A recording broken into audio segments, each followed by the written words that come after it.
동이 막 트기 시작한 새벽거리. 버려진 병을 줍던 한 남자의 앞에 누군가가 흘린 고급 지갑이 떨어져 있었다. 단 한 번의 선택이면 인생이 바뀔 수도 있는 순간. 그는 잠시 망설였지만 결국 지갑을 돌려주기로 결심한다.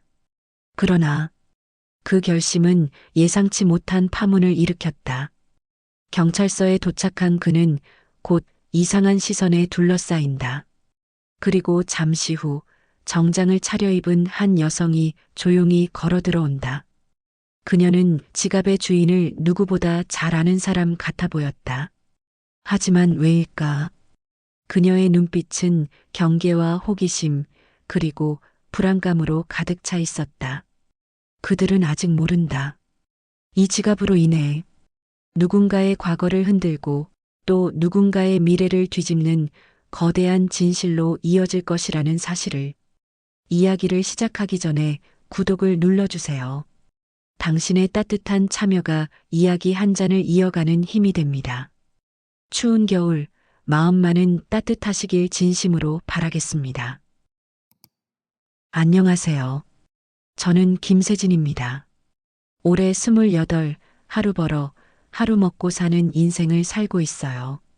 새벽 5시 알람 소리에 눈을 떴습니다. 고시원 방 한 평도 안 되는 공간에서 몸을 일으켜 세웠어요. 싱크대에 놓인 양치컵에는 물때가 껴 있었고 거울 속 제 얼굴은 여전히 초라했습니다. 오늘은 얼마나 모을 수 있을까?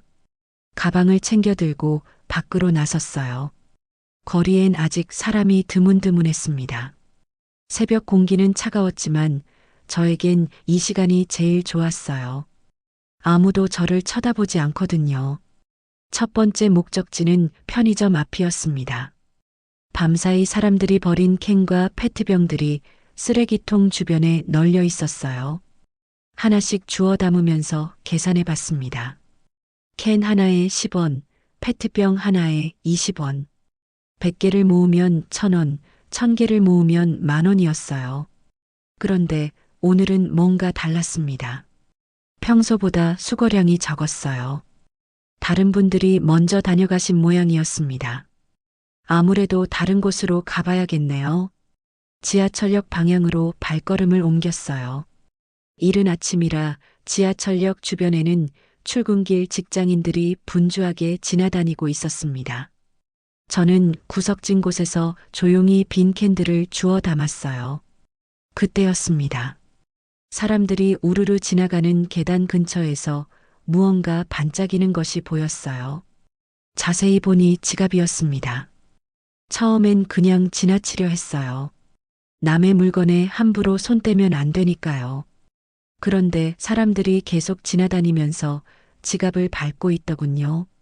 이대로 두면 안 될 것 같았습니다. 조심스럽게 지갑을 주워들었어요. 묵직한 무게감이 느껴졌습니다. 가죽의 질감도 만져본 적 없는 고급스러운 것이었어요. 누군가 급하게 가다가 떨어뜨렸나 보네요. 지갑을 열어봤습니다. 안에는 현금이 두툼하게 들어 있었어요. 10,000원짜리가 대충 세어봐도 20장은 넘어 보였습니다. 신용카드도 여러 개 있었고 모두 금카드였어요. 순간 마음이 흔들렸습니다. 이 돈이면 밀린 고시원 방값도 낼 수 있고 며칠은 굶지 않아도 될 텐데. 하지만 그런 생각은 금세 떨쳐냈어요. 안 되죠. 이건 남의 것이니까. 지갑을 다시 닫고 경찰서로 향했습니다. 가는 길에 계속 마음이 무거웠어요. 돈에 대한 욕심이 전혀 없다면 거짓말이니까요. 하지만 제가 가진 건 이런 상황에서도 흔들리지 않는 양심뿐이었습니다. 경찰서에 도착했어요. 민원실에 들어서자 값싼 옷차림의 저를 보고 경찰관이 약간 귀찮다는 표정을 지었습니다. 무슨 일이세요? 분실물 접수하러 왔습니다. 지갑을 내밀었어요. 경찰관은 처음엔 건성으로 봤더니 지갑을 열어보고 갑자기 표정이 바뀌었습니다. 이게 어디서 주우신 거예요? 지하철역 앞 계단 근처에서요. 경찰관은 신분증을 꺼내보더니 눈이 커졌어요. 그리고는 급하게 어디론가 전화를 걸었습니다. 네, 맞습니다. 한경주 회장님 지갑이 접수됐습니다. 네, 지금 당사자가 와 있어요. 전화를 끊은 경찰관이 저를 다시 바라봤어요. 이번엔 처음과는 완전히 다른 시선이었습니다. 혹시 지갑 안에 든 건 건드리지 않으셨죠? 안에 뭐가 들어있는지만 확인했어요. 돈이나 카드는 건드리지 않았습니다. 잠깐만 기다려주세요. 곧 관계자가 오실 거예요. 얼마 지나지 않아 경찰서 문이 열리며 정장을 입은 사람들이 들어왔어요. 3명 정도 됐는데 모두 값비싼 옷을 입고 있었습니다. 그들은 저를 보더니 서로 눈빛을 주고받았어요. 그리고 제 옷차림을 위아래로 훑어봤습니다. 이분이 지갑을 주운 분이에요?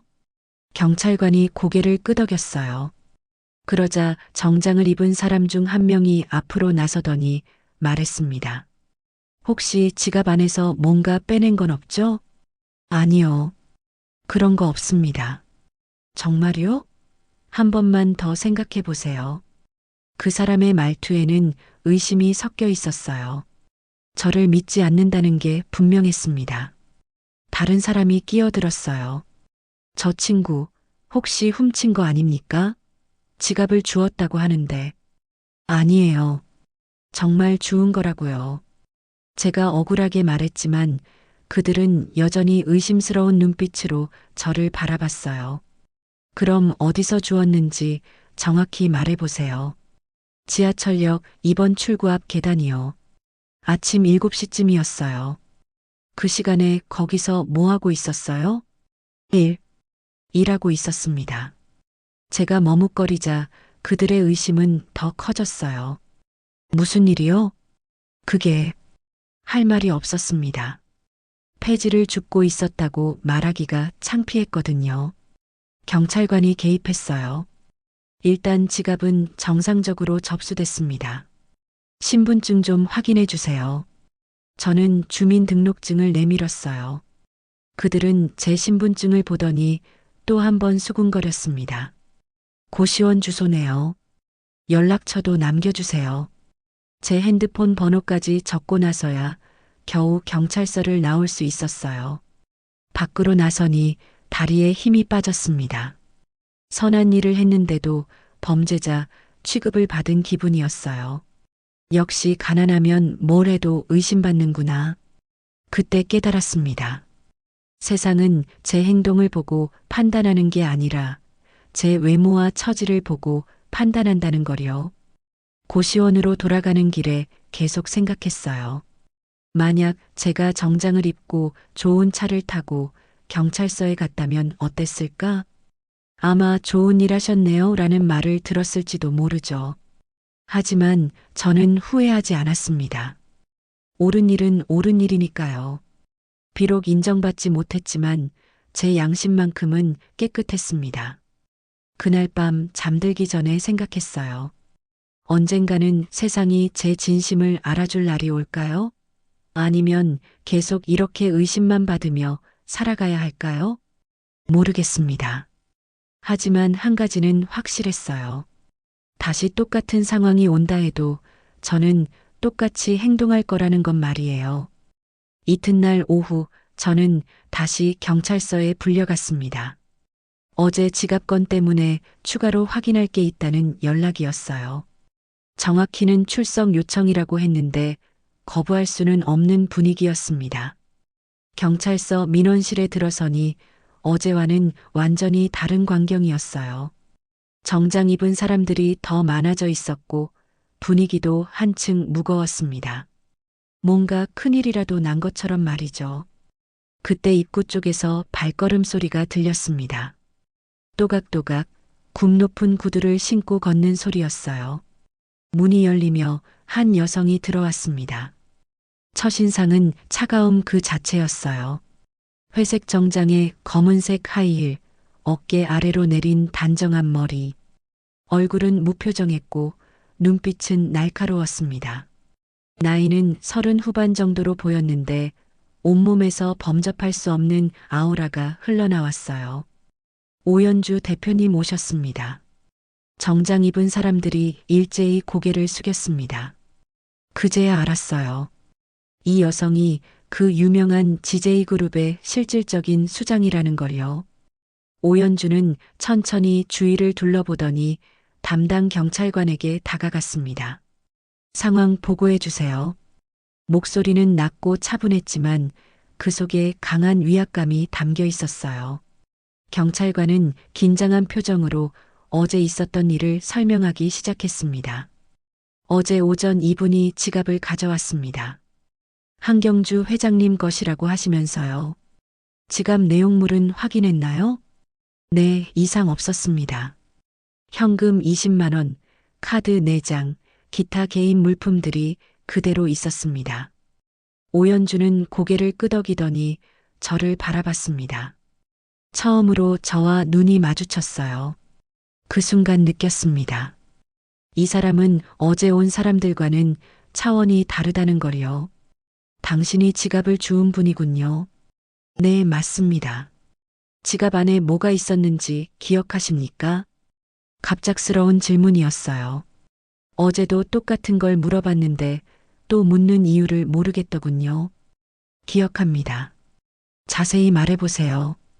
저는 침착하게 대답했어요. 신용카드가 4장 있었어요. 모두 금카드였고 하나는 블랙카드였던 것 같습니다.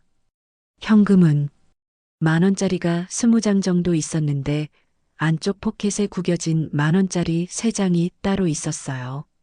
오연주의 표정이 미묘하게 변했습니다. 제가 정확하게 기억하고 있다는 걸 알았나 봐요. 그게 다입니까? 아니요. 작은 사진도 하나 있었습니다. 그 말에 오연주의 눈빛이 순간 흔들렸어요. 아주 미세했지만 분명히 동요하는 기색이 보였습니다. 사진이요? 네. 지갑 안쪽 투명 포켓에 들어 있었어요. 어떤 사진이었습니까? 오연주의 목소리가 약간 떨렸어요. 뭔가 예민한 부분을 건드린 것 같았습니다. 노란색 원피스를 입은 여자아이. 웃고 있었어요. 나이는 10살 정도로 보였고 머리에 리본을 하고 있었습니다. 그 순간 오연주의 얼굴이 완전히 굳어졌어요. 손끝이 미세하게 떨리는 것까지 보였습니다. 그 아이가 어떻게 보였나요? 정말 행복해 보였어요. 환하게 웃고 있었거든요. 아마 소중한 사진이실 것 같았습니다. 오연주는 잠시 말을 잇지 못했어요. 그러더니 뒤돌아서서 창문 쪽으로 걸어갔습니다. 등 뒤로 깊은 한숨 소리가 들렸어요. 주변 사람들도 뭔가 이상하다는 걸 눈치챘는지 조용해졌습니다. 민원실 안이 순식간에 정적에 휩싸였어요. 한참 후에 오연주가 다시 저에게 다가왔습니다. 이번엔 표정이 완전히 달라져 있었어요. 의심하는 눈빛이 아니라 뭔가 확신하는 듯한 눈빛이었습니다. 혹시 그 사진을 자세히 들여다봤습니까? 자세히는 아니지만 워낙 예쁜 아이라서 기억에 남았어요. 다른 건 없었나요? 사진 뒤편이나. 아니요. 그냥 투명 포켓에 들어있는 걸 본 게 전부입니다. 오연주는 고개를 끄덕이더니 담당 경찰관을 불렀어요. 더 이상 조사할 필요 없겠습니다. 네. 하지만 절차상 이분은 확실히 지갑을 주운 게 맞습니다. 의심할 여지가 없어요. 경찰관은 당황한 표정을 지었어요. 어제까지만 해도 의심스럽다던 분위기였는데 갑자기 확신한다고 하니까요. 무엇을 근거로? 제가 판단하겠습니다. 오연주의 말에는 더 이상 논의할 여지가 없다는 단호함이 담겨 있었어요.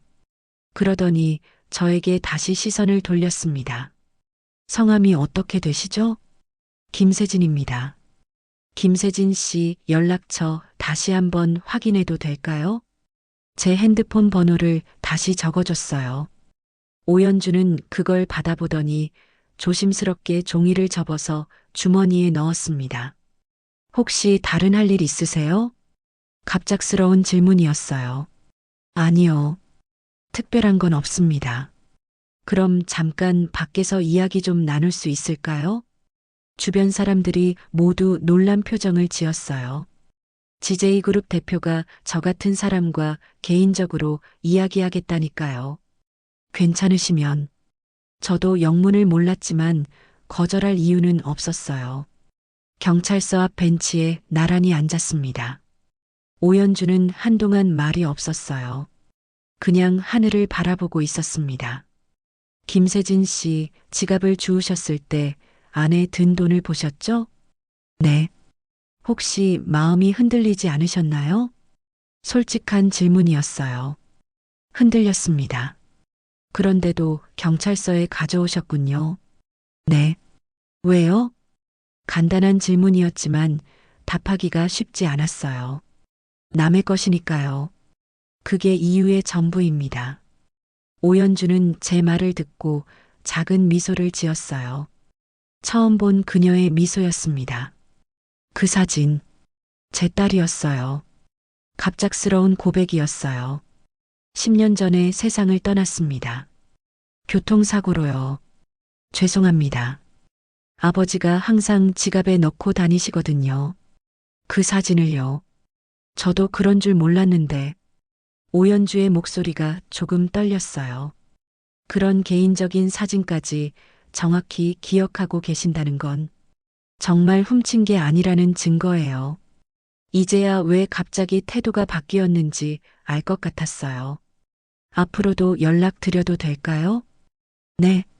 무슨 특별한 뜻은 아니고 그냥 가끔 안부 정도요.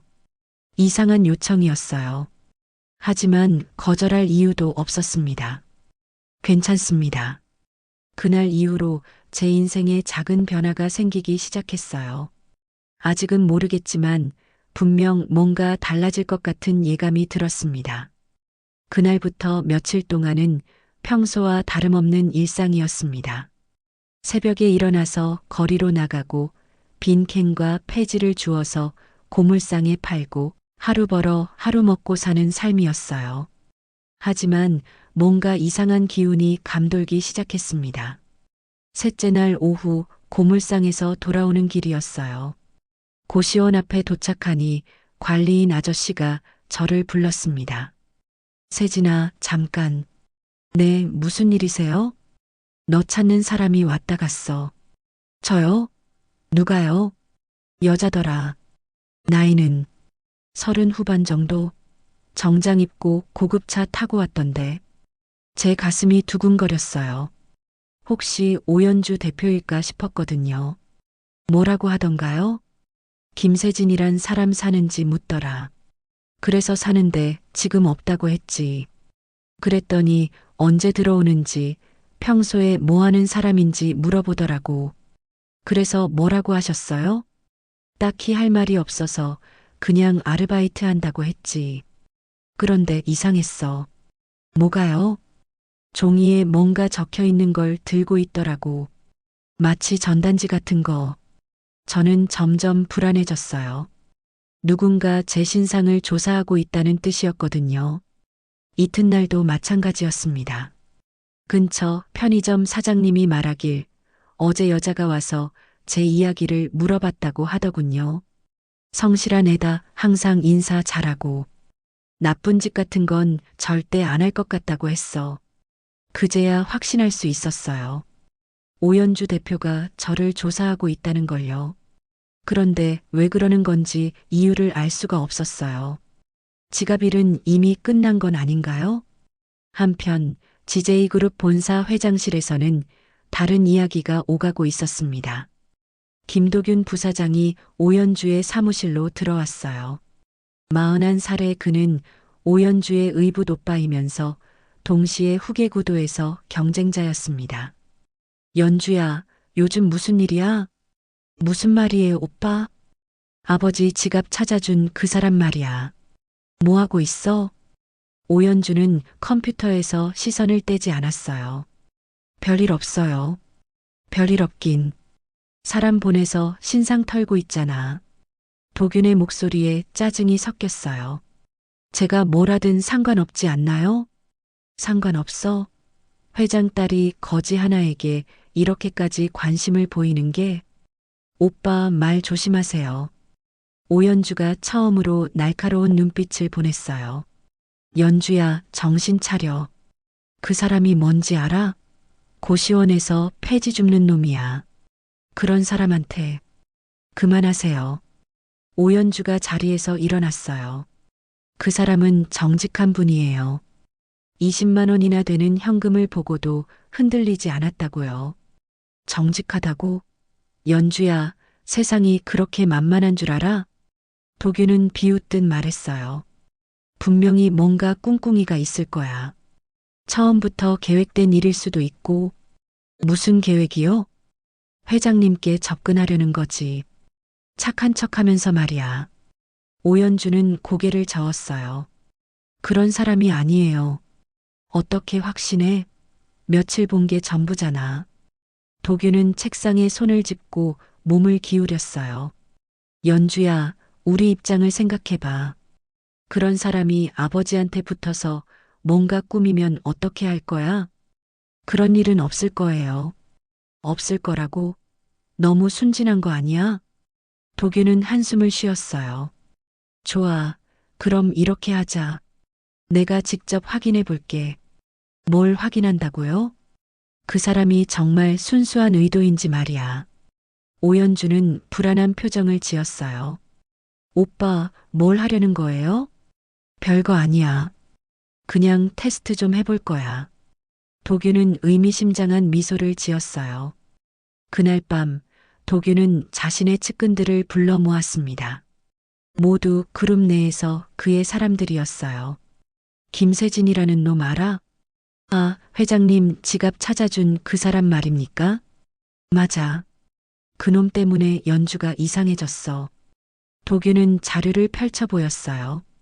이놈 과거를 다 파봤는데 특별한 건 없어. 그냥 평범한 거지야. 그럼 왜 문제가 되는 겁니까? 연주가 관심을 보이고 있어. 그리고 그게 아버지한테까지 영향을 줄 수 있다고. 도균의 눈빛이 차가워졌어요. 우리가 지금까지 쌓아온 게 얼마나 많은데 그런 놈 하나 때문에 흔들릴 순 없잖아. 어떻게 하시겠습니까? 간단해. 그놈이 처음부터 사기꾼이었다는 걸 증명하는 거야. 사기꾼이요? 그래. 계획적으로 접근한 거라고 만들어야지. 도규는 구체적인 계획을 설명했어요. 증거를 만들어. CCTV든 뭐든. 그리고 언론에도 흘리고. 알겠습니다. 며칠 후 저는 여전히 일상을 보내고 있었어요. 그런데 뭔가 시선을 느끼기 시작했습니다. 고물상에 갈 때도 고시원으로 돌아올 때도 누군가 저를 지켜보고 있다는 느낌이 들었어요. 어느 날 밤 편의점에서 라면을 사서 나오는데 검은색 승용차가 천천히 지나가더군요. 차창이 살짝 열려 있었는데 안에서 누군가 저를 촬영하는 것 같았어요. 뭔가 이상하네요. 하지만 확실하지 않았고 설마 했습니다. 제가 뭘 했다고 누군가 저를 미행하겠어요? 그런데 며칠 후 진짜 일이 터졌습니다. 어느 날 아침 경찰들이 고시원으로 찾아왔어요. 그것도 여러 명이요. 김세진 씨죠? 동행해 주시기 바랍니다. 무슨 일인데요? 절도 혐의로 조사받으셔야 합니다. 그 순간 머리가 하얘졌어요. 절도라니 제가 뭘 훔쳤다는 건가요? 뭘 훔쳤다는 거예요? 가서 이야기하겠습니다. 경찰차에 타면서 생각했어요. 분명히 뭔가 잘못된 일이 벌어지고 있다고. 그리고 그 뒤에는 누군가의 의도가 숨어 있다고 말이에요. 그날 아침은 평소와 다름없이 시작됐습니다. 새벽 5시에 일어나서 세수를 하고 가방을 챙겨서 나가려던 참이었어요. 그런데 복도에서 발걸음 소리가 들렸습니다. 여러 명이 계단을 올라오는 소리였어요. 이상했습니다. 이 시간에 고시원을 찾는 사람은 거의 없거든요. 쿵쿵쿵. 제 방문을 두드리는 소리가 났어요. 김세진 씨, 경찰입니다. 문 열어주세요. 가슴이 쿵 내려앉았습니다. 경찰이라니 무슨 일일까요? 문을 열자 정복을 입은 경찰관 3명이 서 있었어요. 그들의 표정은 심각했습니다. 김세진 씨 맞으시죠? 네, 맞는데. 무슨 일이세요? 절도 혐의로 동행 수사해야겠습니다. 그 말에 머리가 하얘졌어요. 절도라니요? 뭘 훔쳤다는 거죠?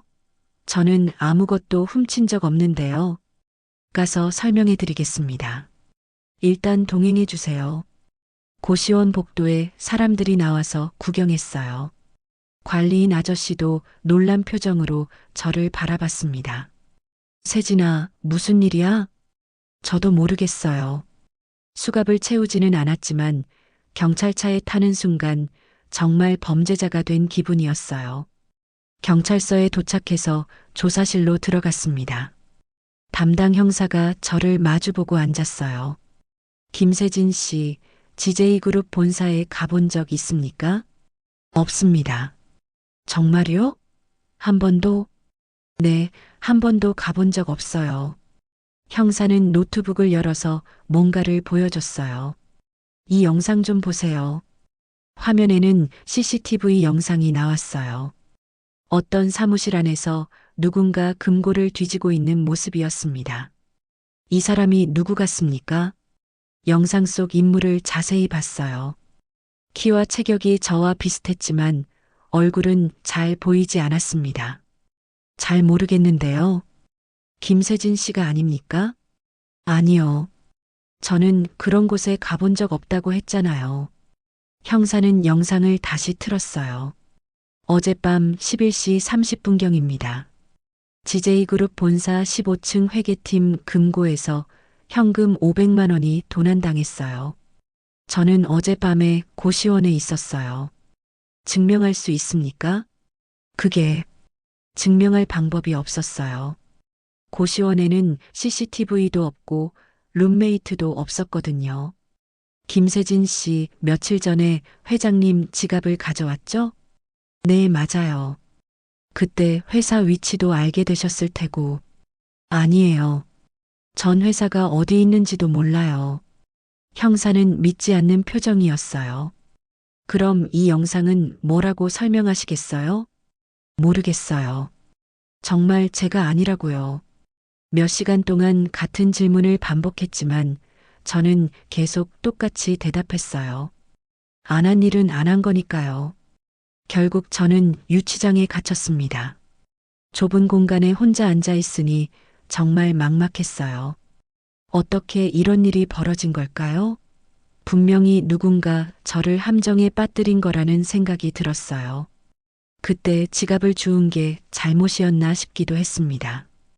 그냥 지나쳤다면 이런 일은 없었을 텐데요. 하지만 후회는 하지 않았어요. 옳은 일을 했으니까요. 저녁 무렵 유치장 문이 열렸습니다. 김세진 씨 면회객입니다. 면회실로 나가니 오연주가 앉아 있었어요. 처음 봤을 때처럼 차가운 표정이었지만 어딘지 복잡해 보였습니다. 김세진 씨, 네. 왜 그랬습니까? 직접적인 질문이었어요. 뭘 말씀하시는 거죠? 우리 회사 돈을 훔쳤다면서요? 안 했습니다. 증거가 있는데도요? 그 증거가 잘못된 거예요. 오연주는 한참 저를 바라봤어요. 그럼 그 영상은 뭡니까? 모르겠어요. 하지만 제가 아니에요. 어떻게 믿어야 할까요? 그때 문득 생각이 났어요. 그 사진 아직 갖고 계시죠? 네.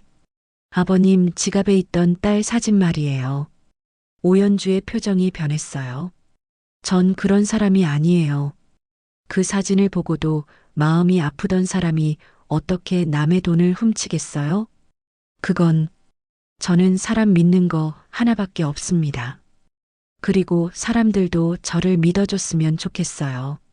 오연주는 말을 잇지 못했어요. 손으로 얼굴을 가리고는 한참을 그대로 있었습니다. 정말 안 하신 거죠? 네. 그럼 누가 그런 짓을? 오연주의 목소리가 떨렸어요. 뭔가 깨달은 것 같았습니다. 혹시 생각나는 사람 있으세요? 저는 조심스럽게 물어봤어요. 제가, 제가 누군가에게 방해가 되나요? 오연주는 고개를 들어 저를 봤어요. 눈가가 빨갛게 되어 있었습니다. 죄송해요. 왜요? 제가, 제가 당신을 조사했어요. 신상을 파보고 주변 사람들에게 물어보고 알고 있었어요. 그게 화근이었나 봐요. 누군가 불편해했을 수도 있어요. 오연주는 자책하는 표정이었어요. 누군가요? 아마 그녀는 말을 멈췄어요. 뭔가 말하고 싶지만 말할 수 없는 것 같았습니다. 저는 괜찮아요. 괜찮다니요? 진실은 언젠가 밝혀질 거예요. 그때까지 기다리면 되니까요. 오연주는 놀란 표정으로 저를 봤어요. 어떻게 그렇게 담담할 수 있어요? 화내고 소리 질러도 바뀌는 건 없잖아요. 하지만 대신 한 가지만 약속해 주세요. 뭐요? 진실을 찾아주세요. 제가 결백하다는 걸 증명해 주세요. 오연주는 고개를 끄덕였어요. 꼭 그렇게 하겠어요. 면회가 끝나고 유치장으로 돌아왔습니다. 하지만 이상하게 마음이 조금 편해졌어요. 적어도 한 명은 제 말을 들어준 사람이 있으니까요. 그날 밤 잠들기 전에 생각했어요. 누가 저를 이렇게 몰아넣었는지, 왜 그런 짓을 했는지는 모르겠지만 분명히 진실은 밝혀질 거라고, 그리고 오연주라는 사람이 그 일을 해줄 거라고 믿었어요. 어둠 속에서도 희망을 잃지 않는 것, 그게 제가 가진 마지막 무기였으니까요. 다음 날 아침 간수가 와서 말했어요. 김세진 씨, 변호사 면회 왔습니다. 변호사요? 저는 변호사를 부른 적이 없는데요. 면회실에 가니 정장을 입은 중년 남성이 앉아 있었어요. 안녕하세요, 김세진 씨. 저는 박영훈 변호사입니다. 저는 변호사를 부른 적이 오연주 대표께서 선임하셨습니다. 그제야 알았어요. 오연주가 저를 도와주려 한다는 걸요. 사건 자료를 검토해 봤는데 이상한 점이 많습니다. 어떤 점이요? CCTV 시간 기록이 조작된 흔적이 있어요. 그리고 영상 자체도 편집된 것 같습니다. 변호사의 말에 희망이 생겼어요. 그럼 제가 무죄라는 걸 증명할 수 있나요? 시간이 걸리겠지만 가능할 것 같습니다. 인내심을 갖고 기다려주세요. 그날부터 모든 게 빠르게 진행됐어요. 변호사는 전문가를 동원해서 영상을 분석했고 저의 알리바이를 찾기 위해 노력했습니다. 며칠 후 드디어 진실이 밝혀지기 시작했어요. 유치장에서 보낸 사흘째 되는 날 새로운 움직임이 있었습니다. 정만수 형사가 사건을 다시 들여다보기 시작한 겁니다. 54살의 그는 25년 경력의 베테랑이었어요. 직감이 예리하기로 유명한 형사였죠. 그날 오후 정 형사는 증거실에서 CCTV 원본 파일을 꺼내어 자세히 분석했습니다. 뭔가 이상하다는 느낌이 계속 들었거든요. 이상하네. 화면을 몇 번이나 돌려보던 정 형사는 미세한 차이를 발견했어요. 영상의 프레임 수가 일정하지 않았습니다. 편집된 흔적이 분명했어요. 더 자세히 살펴보니 또 다른 문제가 있었습니다. 영상 속 인물은 왼손으로 금고를 열고 있었는데 김세진은 조사 과정에서 오른손으로 서류에 서명했던 기억이 났어요. 이거 완전히 다른 사람이잖아. 정 형사는 즉시 추가 조사에 들어갔습니다. CCTV 시스템을 관리하는 업체에 연락해서 원본 데이터를 요청했어요. 며칠 후 결과가 나왔습니다. 원본과 제출된 영상 사이에 명확한 차이가 있었어요. 시간 스탬프가 조작되어 있었고 일부 구간이 편집되어 있었습니다. 이건 조작된 증거야. 정 형사는 바로 오연주에게 연락했습니다. 오연주 대표님, 중요한 얘기가 있습니다. 만나서 이야기할 수 있을까요? 그날 저녁 GJ그룹 본사 근처 카페에서 만났어요. 무슨 일이세요? 김세진 씨 사건 말입니다. 증거에 문제가 있어요. 정 형사는 분석 결과를 보여줬습니다. CCTV 영상이 조작되었습니다. 그리고 범인은 왼손잡이인데 김세진 씨는 오른손잡이예요. 오연주의 얼굴이 창백해졌어요. 그럼 세진 씨는 무죄라는 말인가요? 네, 확실합니다. 누군가 의도적으로 그를 범인으로 만든 거예요.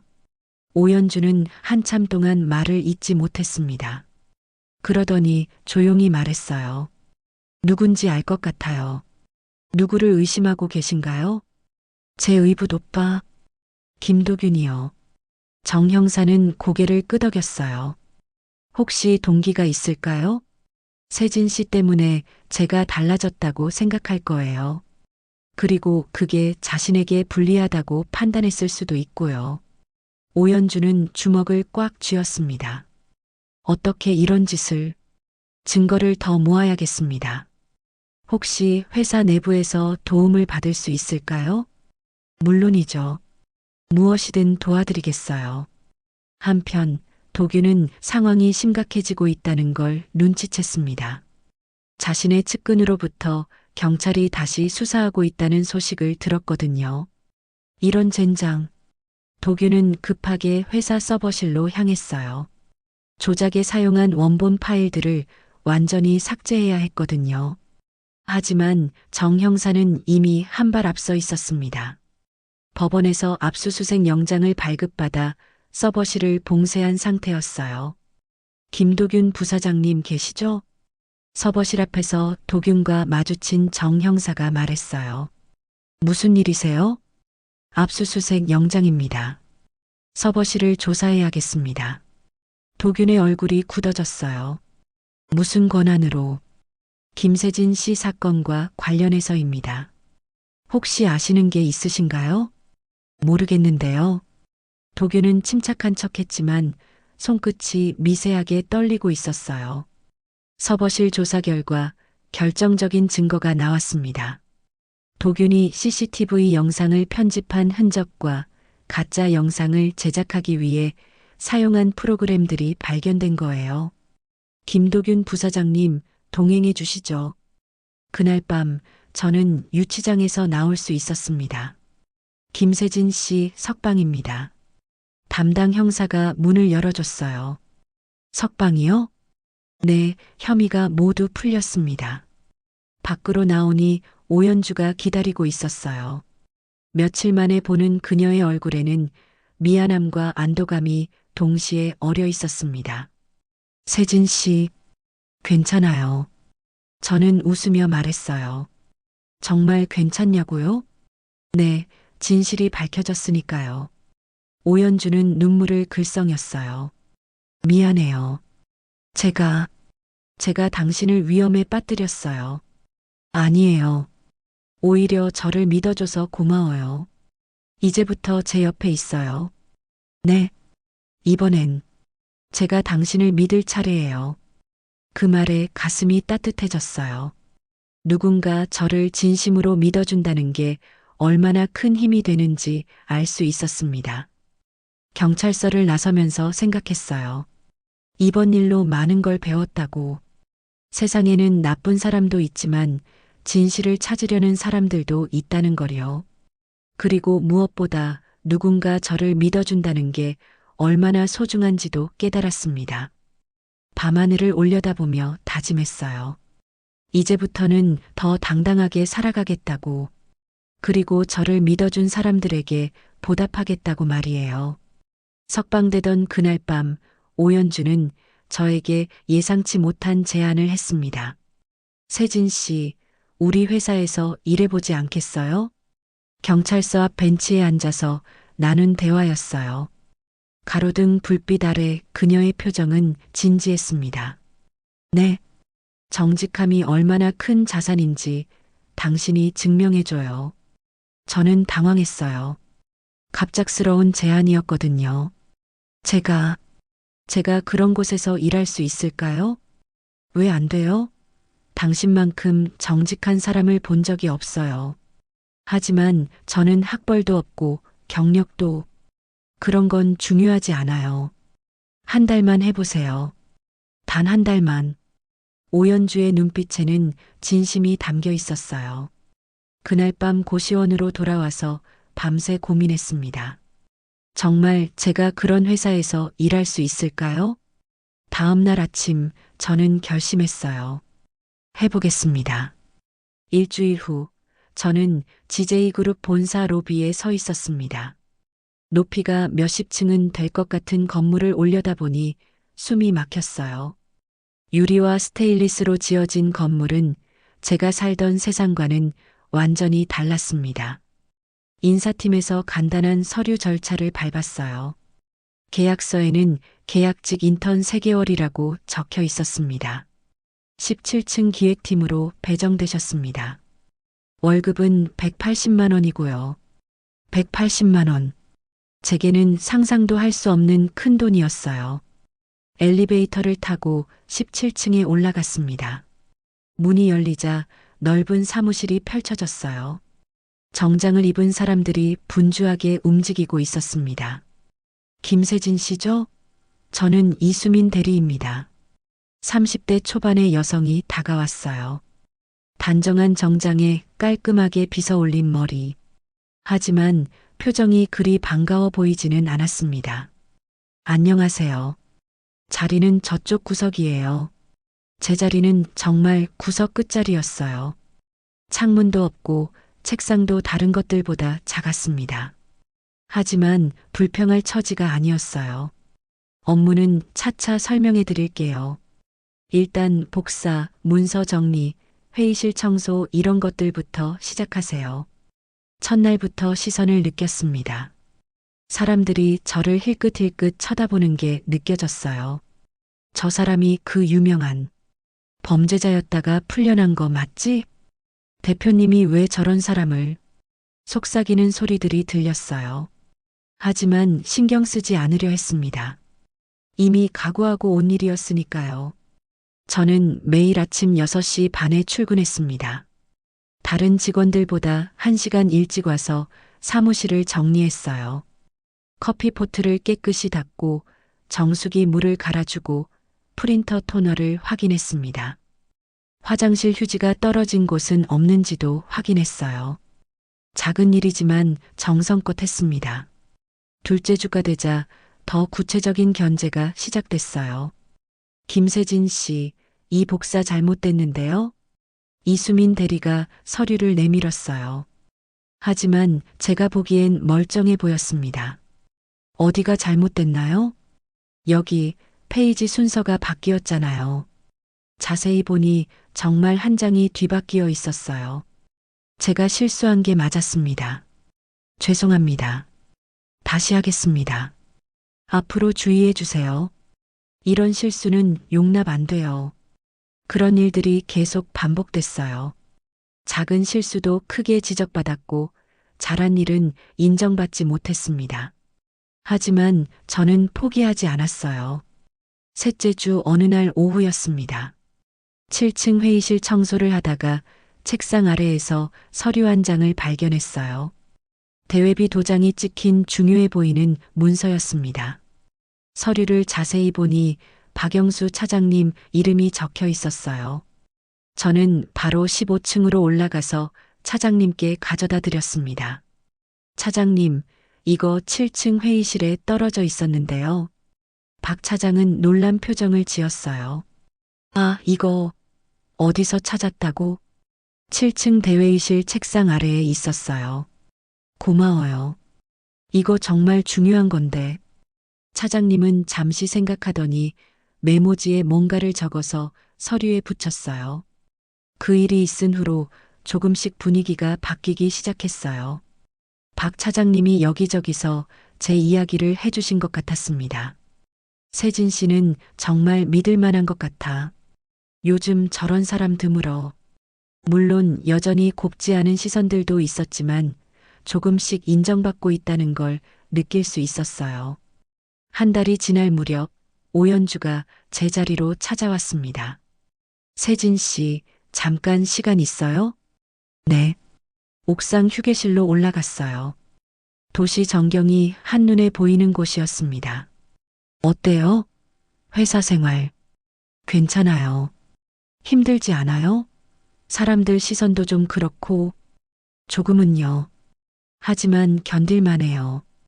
오연주는 미소를 지었어요. 박 차장님이 세진 씨 이야기를 하더라고요. 정말 믿을 만한 사람이라고. 별일 아닌데요. 별일이에요. 요즘 기밀 문서 하나 떨어져 있어도 그냥 지나치는 사람이 많아요. 그날 오후 이수민 대리가 제게 새로운 업무를 주었어요. 세진 씨, 이제 단순 업무 말고 다른 일도 해봐요. 말투가 예전보다 훨씬 부드러워져 있었어요. 고객 응대와 민원 처리를 맡아보세요. 천천히 배우면 돼요. 처음엔 어려웠지만 점점 요령이 생겼어요. 고객들의 이야기를 끝까지 들어주고 성실하게 대응했습니다. 화가 난 고객들도 제가 진심으로 들어주니까 마음을 누그러뜨리는 경우가 많았어요. 김세진 씨가 처리한 민원들 평가가 정말 좋네요. 며칠 후 팀장님이 말했어요. 고객들이 친절하고 신뢰감 있다고 하더라고요. 그런 말을 들으니 정말 뿌듯했어요. 어느 날 저녁 야근을 하고 있는데 오연주가 다시 찾아왔어요. 아직도 이래요? 네, 내일 제출할 자료를 정리하고 있어요. 늦었는데 들어가세요. 거의 다 했어요. 오연주는 제 옆 의자에 앉았어요. 세진 씨, 왜 그런 눈빛으로 세상을 봐요? 갑작스러운 질문이었어요. 어떤 눈빛이요? 항상 긍정적이고 사람을 믿으려 하잖아요. 세상은 나쁘지 않아요. 사람이 문제죠. 사람이 문제라면서 왜 사람을 믿어요? 나쁜 사람보다 좋은 사람이 더 많으니까요. 오연주는 한참 저를 바라봤어요. 이 회사에 필요한 사람, 바로 당신 같아요. 그 말이 가슴 깊이 새겨졌습니다. 누군가 제가 필요하다고 말해준 건 처음이었거든요. 2달째 되던 어느 날 놀라운 소식을 들었어요. 축하해요, 세진 씨. 정식 직원으로 전환 제안이 왔어요. 이수민 대리가 진심으로 웃으며 말했어요. 이제 진짜 우리 팀 사람이네요. 그날 밤 고시원으로 돌아가면서 생각했어요. 지갑 하나를 주운 게 제 인생을 이렇게 바꿔놨다고. 아직 갈 길이 멀지만 한 걸음씩 앞으로 나아가고 있다는 확신이 들었습니다. 하지만 저는 몰랐어요. 도균이 감옥에서 나온 후 복수를 계획하고 있다는 걸 말이죠. 정식 직원이 된 지 한 달이 지났을 때였습니다. 그날 아침 출근길에서 뭔가 이상한 기운을 느꼈어요. 지하철에서 사람들이 스마트폰을 보며 수군거리고 있었습니다. 그리고 가끔씩 제 쪽을 힐끗 쳐다보는 것 같았어요. 회사에 도착하자마자 이상한 분위기를 감지했습니다. 평소보다 조용했고 사람들이 저를 보는 시선이 어딘지 모르게 달랐어요. 이수민 대리가 다가왔습니다. 세진 씨, 팀장님이 부르세요. 팀장실에 들어가니 김영호 팀장이 심각한 표정으로 앉아 있었어요. 앉으세요. 무슨 일이세요? 팀장은 태블릿을 제게 내밀었습니다. 이 기사 봤어요? 화면에는 제 이름이 크게 적힌 기사가 있었어요. GJ그룹 신입사원의 충격적 전과 과거 절도범이었다라는 제목이었습니다. 가슴이 쿵 내려앉았어요. 기사에는 제가 19살 때 저지른 일이 자세히 나와 있었습니다. 생계가 막막해서 편의점에서 음식을 훔쳤던 일, 경찰서에서 조사받았던 일까지요. 이거 어떻게 나온 건가요? 모르겠어요. 아무튼 회사에서 대책회의를 하고 있습니다. 그날 하루 종일 지옥 같았어요. 직원들의 시선이 차갑게 변했고 복도에서 만나는 사람들은 고개를 돌려버렸습니다. 점심시간에 혼자 옥상에 올라가서 하늘을 바라봤어요. 과거가 이렇게 발목을 잡을 줄 몰랐습니다. 오후에 오연주가 찾아왔어요. 세진 씨, 네. 이 기사 사실인가요? 네, 사실이에요. 오연주는 잠시 말을 잇지 못했어요. 왜 말하지 않았어요? 과거 일이라고 생각했어서요. 그리고 부끄러웠습니다. 어떤 상황이었는지 말해주세요. 저는 그날의 상황을 설명했어요. 부모님이 돌아가신 후 혼자 살면서 일자리도 없고 며칠째 굶고 있었던 상황이었다고요. 변명하려는 건 아니에요. 잘못한 건 맞으니까요. 오연주는 한참 생각하더니 말했어요. 알겠어요. 일단 상황을 지켜봅시다. 그 시각 도균은 자신의 사무실에서 만족스러운 표정을 짓고 있었습니다. 감옥에서 나온 후 복수를 계획했던 그였거든요. 이제 끝났어. 아무리 연주가 감싸줘도 여론이 용납 안 할 거야. 하지만 도균은 몰랐어요. 정만수 형사가 그동안 그의 모든 범죄를 추적하고 있었다는 거요. 이틀 후 반전이 시작됐습니다. 언론에 새로운 기사가 터졌어요. 이번엔 도균에 관한 기사였습니다. GJ그룹 전 부사장 김도균, 비자금 조성과 횡령 혐의라는 제목이었어요. 기사에는 도균이 지난 몇 년간 저지른 범죄들이 상세히 나와 있었습니다. 회사 돈을 빼돌린 일, 허위 보고서를 작성한 일, 심지어 직원들을 협박한 녹취록까지요. 그날 오후 임시 이사회가 열렸습니다. 오연주는 이사들 앞에서 단호하게 말했어요. 이제 회사를 위해 결정할 때입니다. 하지만 김세진 문제도 한 이사가 말을 꺼내려 하자 오연주가 손을 들었어요. 김세진 씨는 과거에 실수를 했지만 지금은 완전히 다른 사람입니다. 반면 도균은 최근까지도 회사에 피해를 입혔어요. 그래도 여론보다 사실이 중요합니다. 결국 이사회는 도균을 완전히 해임하기로 결정했어요. 그리고 검찰에 고발하기로도 했습니다. 며칠 후 검찰 소환 통보가 도균에게 내려졌어요. 언론들은 이제 도균의 비리에 집중하기 시작했습니다. 반면 제게는 여러 언론사에서 인터뷰 요청이 왔어요. 하지만 저는 모두 거절했습니다. 왜 인터뷰 안 해요? 본인 입장 정리할 좋은 기회인데. 이수민 대리가 물어봤어요. 누군가의 불행을 딛고 올라가고 싶지 않아요. 하지만 제가 하고 싶은 말은 하나뿐이에요.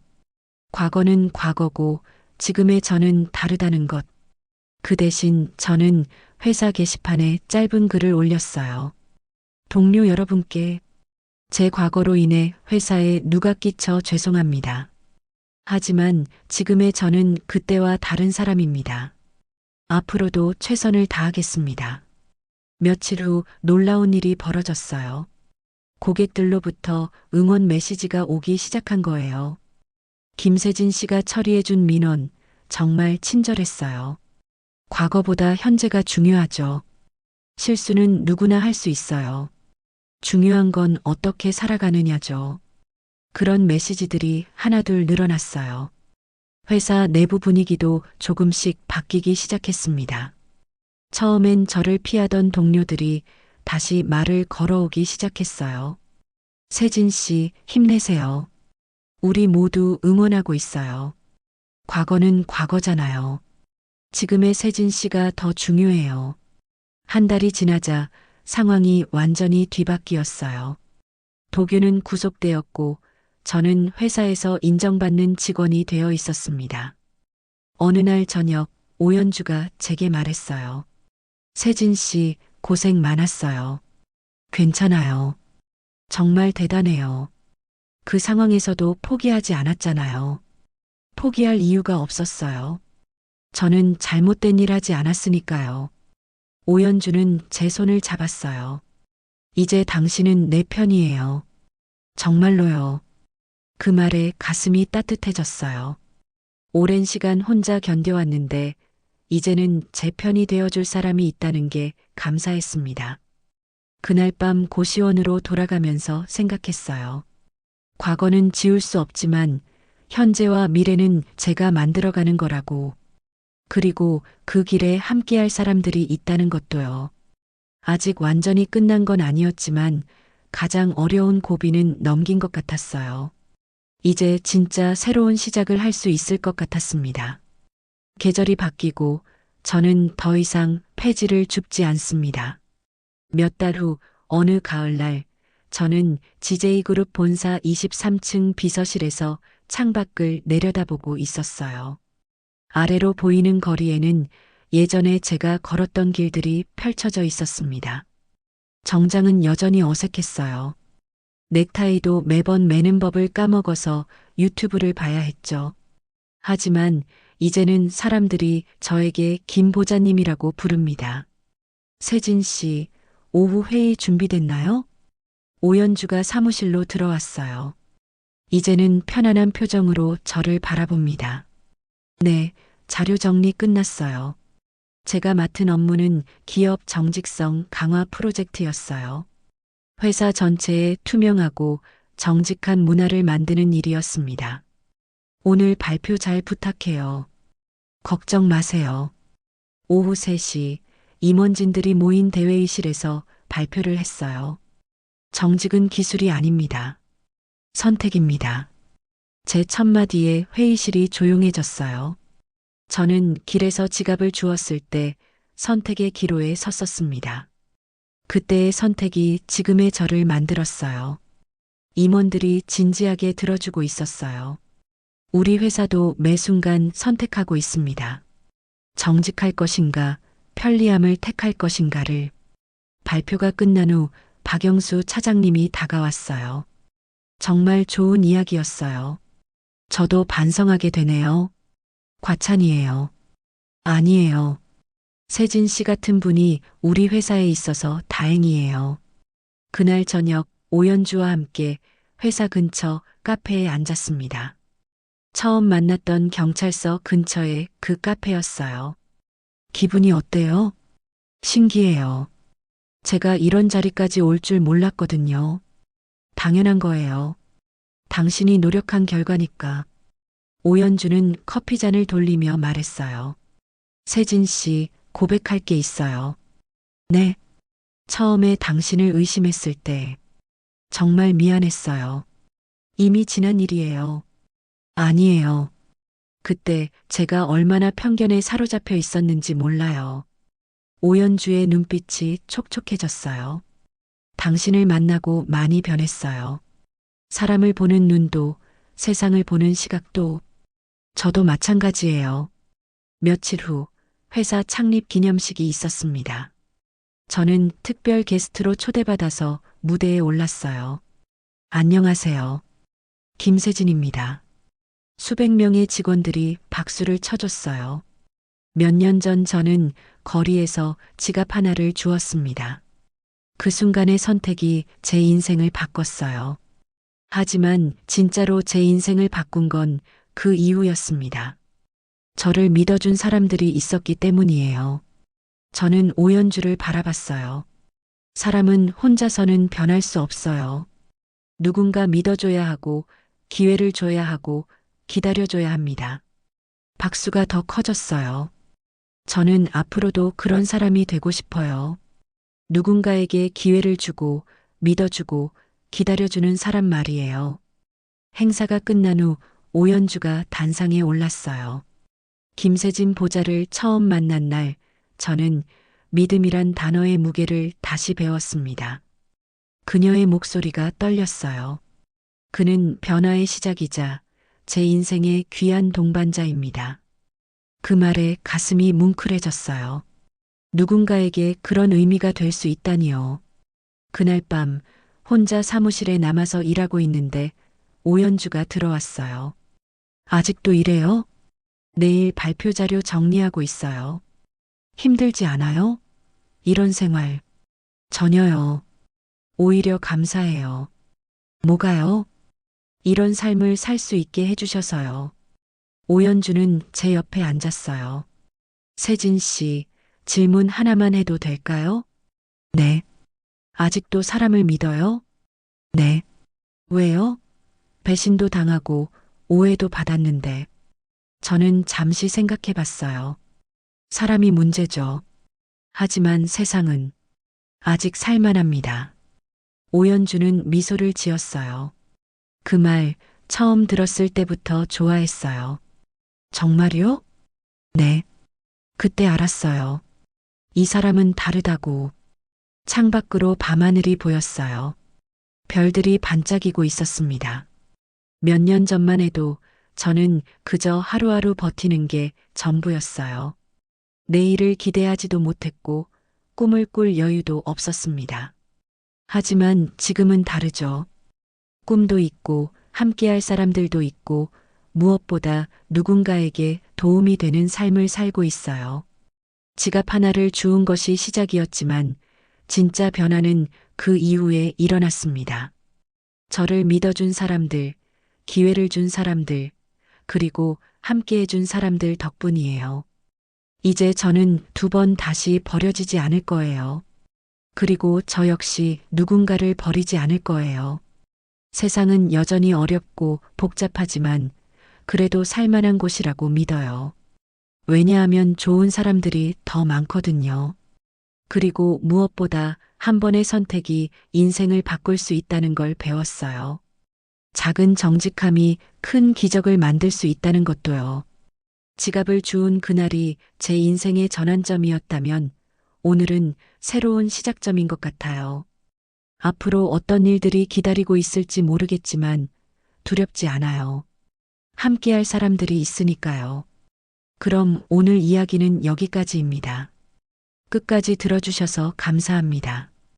영상을 시청해주신 모든 분들 고맙습니다. 구독과 좋아요 부탁드립니다.